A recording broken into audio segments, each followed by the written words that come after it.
Yes. Davidson. Here. Kyle. Yep. Hoover. Here. We have quorum. Okay. We'll start it.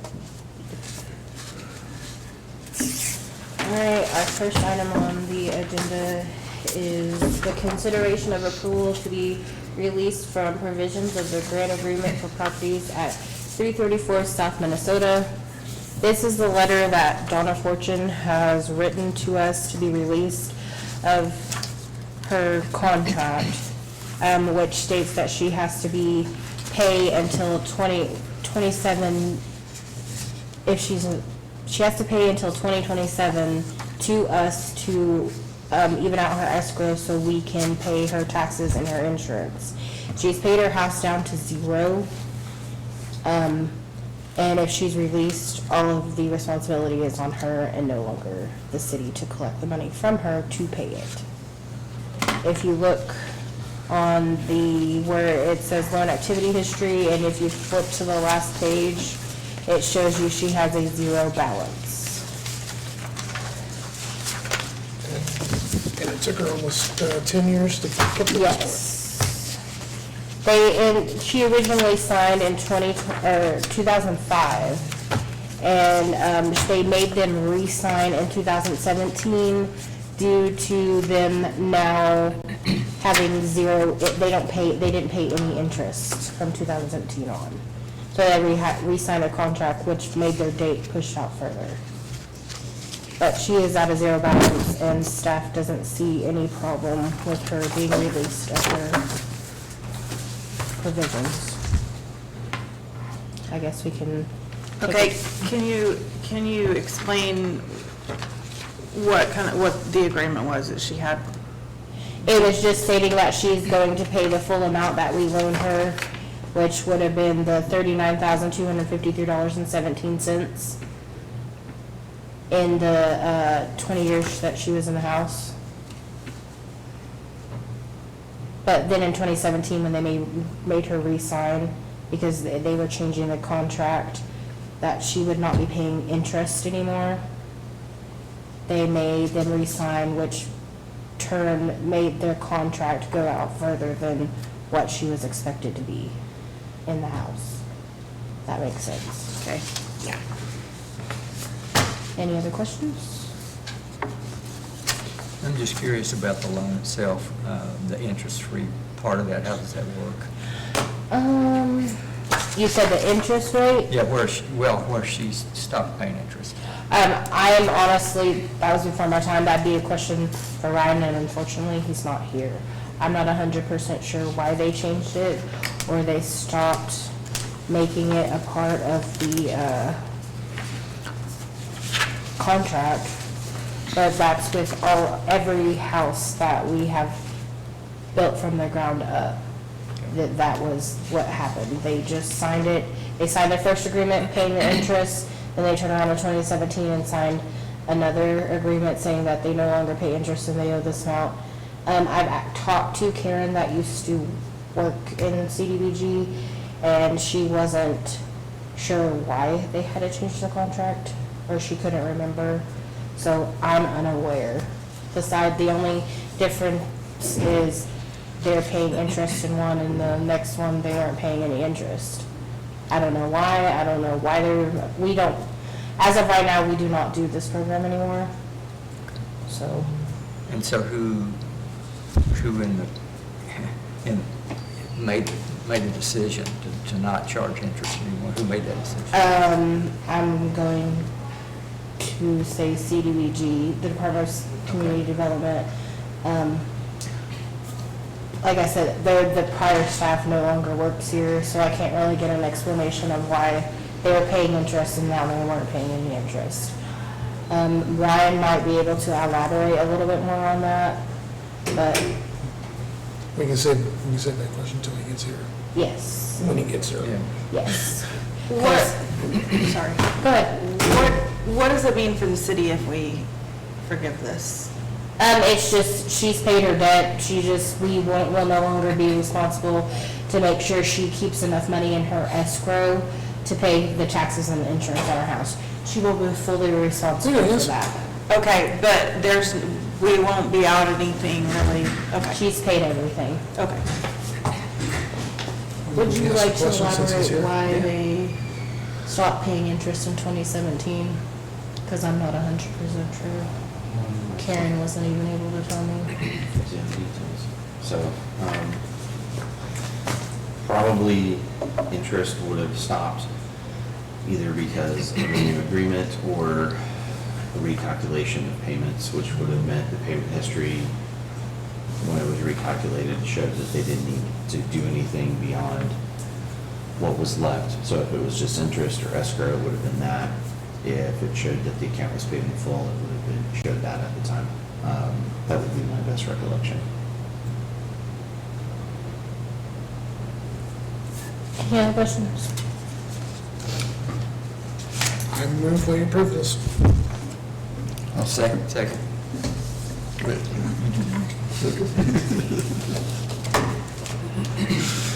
Burke,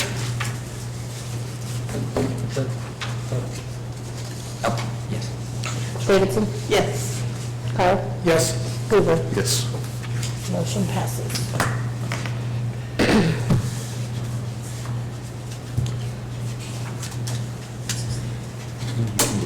Okay, the next one is consideration of approval to be released from provisions of the grant agreement for properties at 906 West Walnut. Same Same scenario. scenario, different person, different house. This one will be for Sherry Trace. You said we don't do these loans anymore. Not as of right now.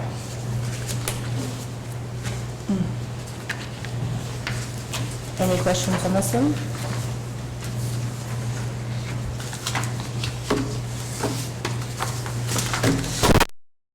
Sorry, my bad.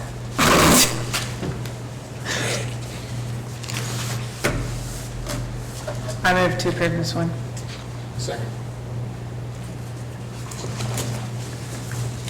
Burke, Yes. Davidson, Yes.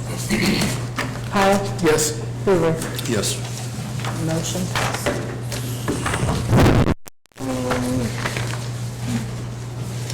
The next thing is going to be the update on projects.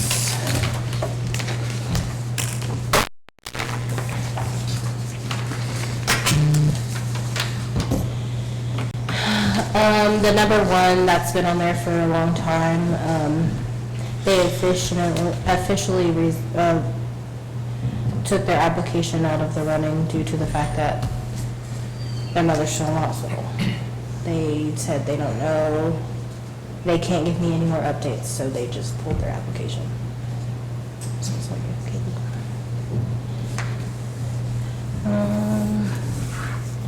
The second one,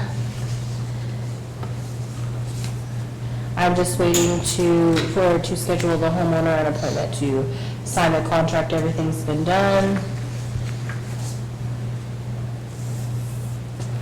There were a couple of changes that had to be made. The gentleman's refrigerator, he was old and it was on his last leg, and he had the money in the budget to get him one of those. The third one is also finished. It closed out at $29,475. There were a few updates on that one.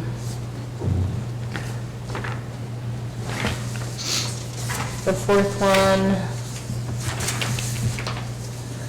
also I'm waiting to make a contract for that one. That one's completed at $22,145. What is this one at?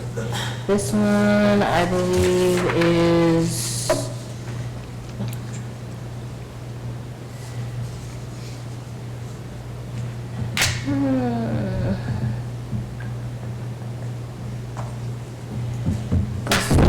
I don't know her name. Let me look up what her address is.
can't find it right now.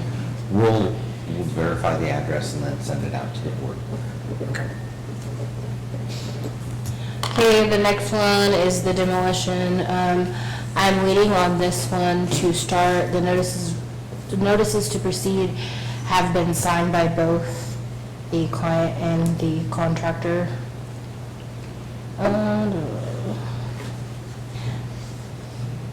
Number 6 was just finished last week. Number 7 is waiting for final inspection from Kevin. And then we have 8 applications pending due to outstanding paperwork from homeowners, and some of them got to their paperwork in, and they actually, I'm waiting on contractors, which we have none of right now.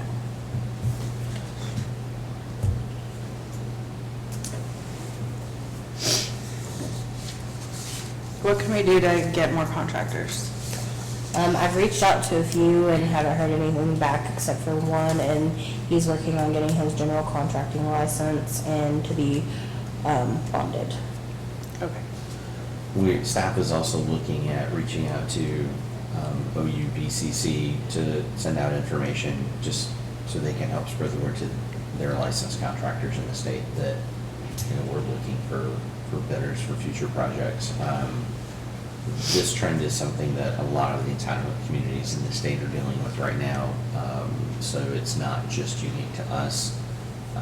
Part of the struggle that we've communicated to HUD at the national level, as well as to our congressional delegation, is the cap on 2 contractors at a time can be limiting.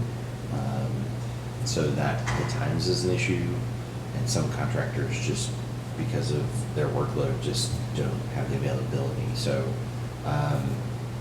trying to be more targeted to different groups that work with the building industry to help get the word out is some of the current activities, but that's trying to balance that out with the other things going on in the program.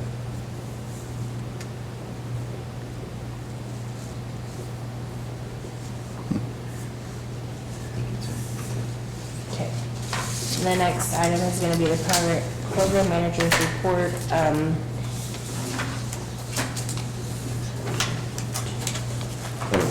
So, as far as an update on things, we just mentioned some of the outreach we're trying to do to additional contractors. A lot of the staff's time has been spent working with grant closeouts for ODOT, Department of Commerce grants, as well as HUD from COVID grants for one. And we're hoping to do the last closeout set of documents this week. Department of Commerce has been slow with trying to get all of their things to us on the checklist that they want to do and close out. So again, hoping to get that finalized this week. That's number 1. Number 2, working with HUD in our field office in Oklahoma City, just to work through with new staff there, making sure both parties are on the same page about compliance. HUD at the national level has about 241 communities that have issues with timeliness on spending. It's just spending money fast enough, and we're one of them. And it's been a problem for us because historically we've only done owner-occupied rehab and demo. So that has at times been a slow trickle of projects, so money hasn't moved as fast as we needed it to. So staff is working to look at the possibility of an amendment to the current consolidated plan in order to open up and add more activities to spend money faster. So eligible activities typically would include not only owner-occupied rehab, but you could do rental rehab, you can do rent utility assistance, you can do public works. So streets, water, sewer, stormwater, ADA ramps, things like that. Public facilities, if it's benefiting an LMI area. So any activities like that, you can do homeless assistance as well. So whether it be rent utility assistance to help someone get into housing, or find transitional housing, street outreach, those kind of activities are also eligible. Those are all things that show benefit to low to moderate income households or eliminate slum and blight conditions in the community. So they would be eligible activities. Staff yesterday did consultant interviews for a new consolidated plan, so we will be hiring a consultant to write that. So I think we had 2 good firms we interviewed. I think we will have a good consultant on board. Once final decisions are made and we get into contracting. We're not sharing at this time who those consultants are because we're not at the point of the contracting stage. When we get to that, we'll start to disclose some of that more to you and to the city commission. Who pays the contracts? What's that? Who pays the consultants to So process? the consultant contract would be paid for out of CDBG funds. Okay. It wouldn't be paid out of the city general funds. That's something we can use our CDBG funds for. That's an eligible activity and expense. And we've already cleared that with field staff at the head office in Oklahoma City. So that will not be an issue in terms of dipping into the general fund for one. It will also not be an ineligible expense. So in that regard, we'll use what we would consider previous year's funds. The next consolidated plan, we're hoping from the time we start private contracting and get the contract approved, late spring, early summer, 6 to 9 months is what we hope for a time frame, but it's still to be determined. That goes partially in hand with work this afternoon. Staff is doing consultant interviews for a new housing study as well. That's money we had budgeted in the department already, as well as capital improvement plan. So it won't be specific CDBG funds paying for that, but it will be a process that can work in conjunction with it and in concert. We're interviewing 3 consultants for that project. In terms of other activity, Bruce spent a lot of time working with HUD staff to just make sure both parties are on the same page as far as processes and compliance. She's been pretty diligent about that, so as a department head, I've been very impressed with her work and trying to get things figured out. We will be bringing a temp on to help do more of the accounting part of the program, just because finance doesn't have the bandwidth to do that currently.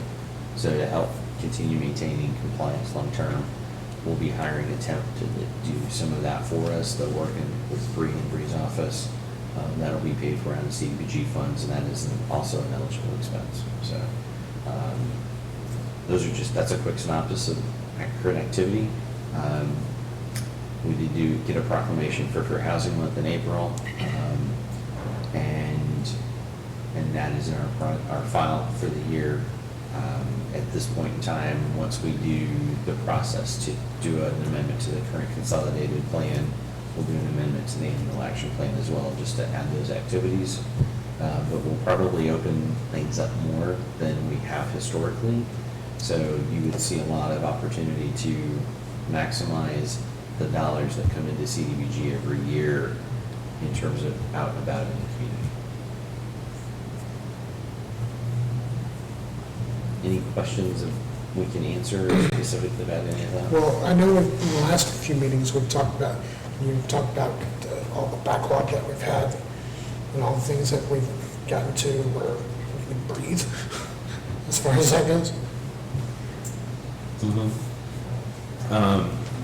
The project workload as far as rehab projects, we've worked through Bree mentioned the remaining 8 that have paperwork that still need to come in. So those would be on the list to hit next. We're taking applications continuously, and as we can find projects and scope them out, we will get those out the door and get them to bid. The bidding climate with only one contractor has been an issue because we can only have a contractor do 2 projects at a time per HUD guidelines. We have asked HUD HQ in Washington to take that restriction off, but we're going to continue to look for additional contractors as well, just to help make sure the work that's done is above at least some kind of minimum standards and is really benefiting the clients. So we keep bidders and contractors honest. We're also looking at trying to add, to help with the workload, a project manager that might be at least part-time or a contract employee. That way Kevin and the building, on the building inspection side, can focus on more of the code compliance and final inspection type of piece of the rehab project process. And a project manager can be the one to help get all the paperwork, get it scoped out, and help get it out to bid. Just to take some of that burden off Bree and Kevin, so that Bree can focus more on the office aspects and overall program management and keep things moving. So some moves there happening. We hope as we hit the end of the fiscal year for the city and start the next one, that we can get those things moving. So that will help continue to move some of the backlog that we've had in the past. And we hope prevent some of it happening again.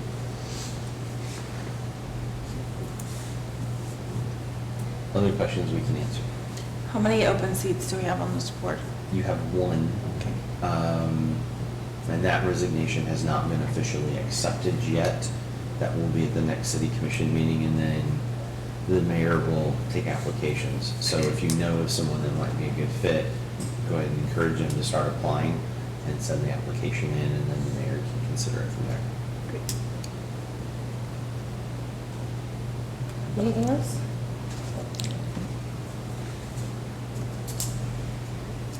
We'll move to adjournment. So move. Second. Burke, Yes. Davidson, Yes. Kyle, Yes. Hoover. Yes. Meeting adjourned.